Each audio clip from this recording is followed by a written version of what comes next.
धन्यवाद सभापति महोदय, आपने मुझे बोलने का मौका दिया। सबसे पहले मैं शिव की जनता का धन्यवाद देना चाहूंगा कि उन्होंने एक अध्यापक के बेटे पे विश्वास जताया और प्रदेश की सबसे बड़ी पंचायत में सबसे युवा सदस्य बनने का मौका दिया। शिव की देवतुल्य जनता का मैं धन्यवाद देता हूं। साथ ही साथ मैं वर्तमान सरकार को बहुत बहुत धन्यवाद देता हूं कि वो यूथ पॉलिसी ले आए।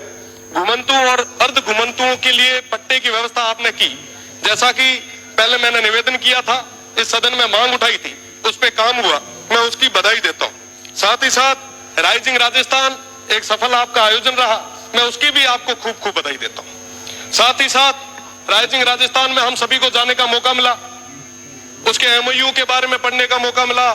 रोज अखबारों में बहुत बड़ी बड़ी बातें उसको लेके लिखी जाती थी।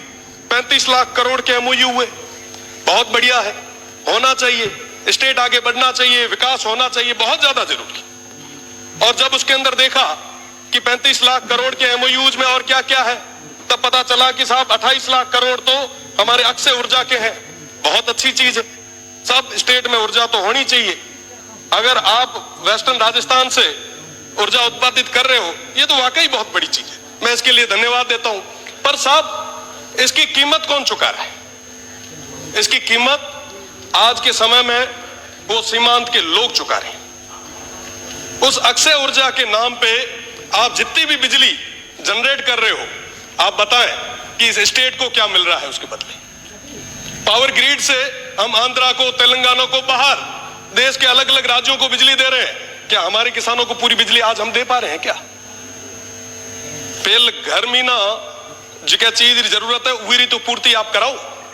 आज के समय में हमारे किसानों को कहीं बिजली नहीं मिल पा रही। जो जमीन थोड़ी बहुत बची थी, ओरण और गोचर, उसको भी आपने पूरे तरीके से मल्टीनेशनल कंपनीज के चरणों में रख दिया।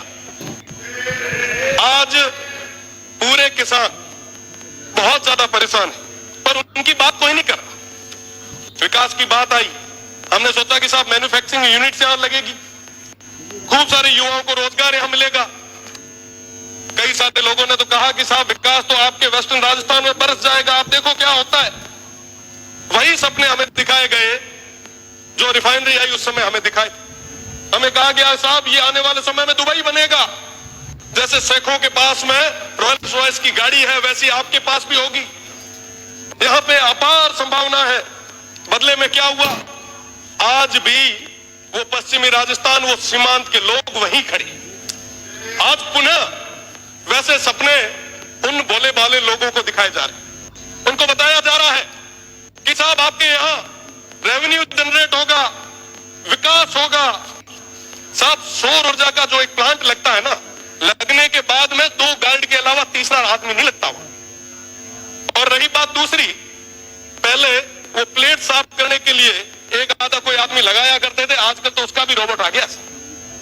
और वहां पे पूरे तरीके से वन्य संपदा थी, उसको पूरे तरीके से खत्म कर दिया गया। अभी महाराज जी कह रहे थे लंपी की बात, पिछले लंपी के दौर में हमने भी खूब सारा प्रयास किया। गाय हम सभी के लिए पवित्र है, भगवान रूपी है। पर साहब आप बताएं कि जब ये ओरण और गोचर खत्म हो जाएगा तो वो गौ माता कहां जाएगी? आज उसकी बात कौन कर रहा है? पिछले दिनों भैया गांव में ओरण पे अनैतिक तरीके से, अवैध तरीके से वो अलॉटमेंट हो रहे थे। हमने मांग उठाई, वो लड़ाई लड़ी। बदले में क्या? मुकदमे। क्या मुकदमों से डरा दोगे? क्या मुकदमों से दबा दोगे? मैं आपको कहना चाहूंगा कि वाकई अगर आप चाहते हो, वाकई अगर आप युवाओं के साथ हो, वाकई आप अगर किसानों के साथ हो, मैं आपसे निवेदन करना चाहूंगा कि आप 70% अनस्किल्ड और सेमी स्किल्ड में प्राइवेट जॉब्स में रिजर्वेशन लाए और कहें कि साहब जहां पे ये काम हो रहा है वहां के युवाओं को हम वरीयता देंगे। आप लाए? आप नहीं ला पाएंगे। मैं चैलेंज करता हूं, अगर आप ले आ पाए तो आप कहोगे वहां खड़े रहने के लिए हम लोग तैयार हैं। साहब आज इस तरीके से आप ये जो काम कर रहे हैं वाकई बहुत दुखद है। लाखों की संख्या में खेजड़ियां कट रही है, वन्य संपदा खत्म हो रही है। आप याद करो तेजाजी महाराज को, बाबू जी को, हडबू जी को, अमृता देवी जी को, जम्बेश्वर भगवान को। साहब पर्यावरण के लिए उन्होंने क्या क्या नहीं किया, पर आज बदले में क्या हो रहा है? हम एक तरफ एक पेड़ मां के नाम लगा रहे हैं और दूसरे तरफ 100 पेड़ किसके नाम पे काट रहे हैं। जवाब मांगती है ये जनता, स्टेट देख रहा है। और मैं तो पश्चिमी राजस्थान के उन तमाम हमारे 47 माननीय सदस्यों से मैं कहना चाहूंगा, अगर समय रहते आपने उस क्षेत्र की आवाज को नहीं रखा तो वो जनता तैयार बैठी है। ये 1 साल निकल गया, 4 साल निकल जाएंगे, पता नहीं चलेगा। साहब उन लोगों के लिए, उन सीमांत के लोगों के लिए अगर कुछ भला कर सको तो कर लो, इससे बड़ा कोई मौका नहीं आना है। आप जिस सौर ऊर्जा की बात कर रहे हो, आप जिस विंड की बात कर रहे हो, मैं बताना चाहूंगा वो विंड जहां लगता है आसपास के 500 मीटर उस परिधि में कोई भी इंसान और आने वाली पीढ़ी वो सुन नहीं पाएगी। ये स्थितियां उस क्षेत्र में पैदा होने वाली है। साथ बात करनी होगी। मैं तो निवेदन करूंगा सभापति जी से कि आप नहीं होगा। माननीय सभापति महोदय,